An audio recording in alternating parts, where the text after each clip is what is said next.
আসসালামু আলাইকুম প্রিয় দর্শক, সকলকে স্বাগত জানাই অভিবাসী আপডেটের নতুন ভিডিওতে। আপনি এই ভিডিওতে যুক্ত হয়েছেন দেশ এবং প্রবাস থেকে। জানিয়ে দিব গত 24 ঘন্টার আলোচিত ঘটনাগুলোর বিস্তারিত এই ভিডিওর মাধ্যমে আপনি নিজে দেখছেন। একজনকে দেখাতে ভিডিওটি শেয়ার করবেন।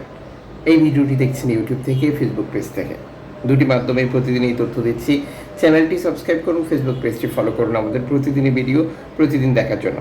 আপনি কোন দেশ থেকে এই ভিডিওতে যুক্ত হয়েছেন কমেন্টস করবেন, ইনশাআল্লাহ আপনার কমেন্টসে রিপ্লাই করবো আমরা নভেম্বর মাসের 7 তারিখ।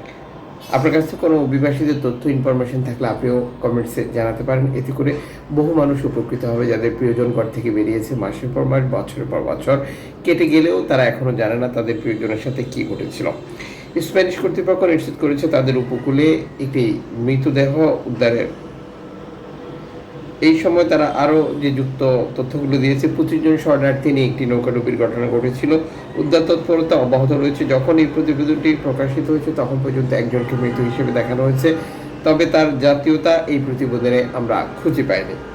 এনজিও সংস্থা টোটাল মাল মাইক্রোব্লগিং সাইট এক্সে দেওয়া বার্তায় নিশ্চিত করেছে ভূমধ্যসাগরে বিপদগ্রস্ত অবস্থা থেকে শরণার্থী উদ্ধার করেছিল তারা, যাদেরকে উদ্ধার করার পর ইতালি দ্বীপ ল্যাম্পেদুসার দিকে নিয়ে যাচ্ছে, নিরাপদে সেখানে হস্তান্তর করা হবে। এদিকে স্প্যানিশ কর্তৃপক্ষ 144 জন শরণার্থী প্রবেশের নতুন একটি তথ্য দিয়েছে, যেটি সিজিডিএনে। পাশাপাশি ব্যালিয়ারিক দ্বীপপুঞ্জেও 29 জন শরণার্থী প্রবেশের ইনফরমেশন রয়েছে তাদের কাছে, যেটি মাইক্রোব্লগিং সাইট এক্সে দেওয়া বার্তায় তারা নিশ্চিত করেছে। লিবিয়ার জোয়ারা থেকে ইতালির দিকে আসা গেম, যেখানে 56 জন শরণার্থী ছিল, এই গেমটিকে বাধা দিচ্ছে, এই ধরনের একটি তথ্য প্রকাশ করেছে alarm phone radio technology.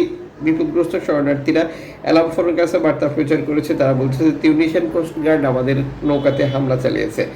Joara থেকে ছেড়ে আসা নৌকাটি 56 জন শরণার্থী ছিল। গুরুত্বপূর্ণ বিষয় যেটা, আমাদের অনেকেই শরণার্থীদের খুঁজে বেড়ান। এখানে কোট করে আমি দিচ্ছি, জোয়ারা থেকে 56 জন শরণার্থী।